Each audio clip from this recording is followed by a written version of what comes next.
Does your business feel like it's getting harder to explain the more it grows? You got more services, more offers, maybe even multiple brands. But instead of getting clearer, it's starting to feel a little bit messy. And that's usually when sub brands start to appear.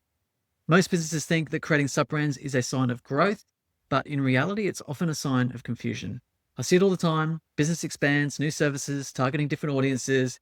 But instead of making a clear strategic decision, they create a sub brand to house it.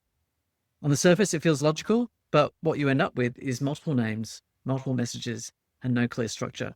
And from the outside, it becomes harder for the customers to understand what you actually do. Sub-brand architecture can be incredibly powerful, but only when it's used for the right reasons.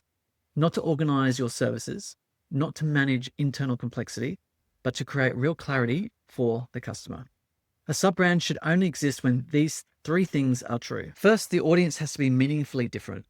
Second, the offering clearly different. And third, combining it under your main brand could create confusion. If you can't confidently say yes to all of those three, you probably don't need a sub-brand. You need simple structure.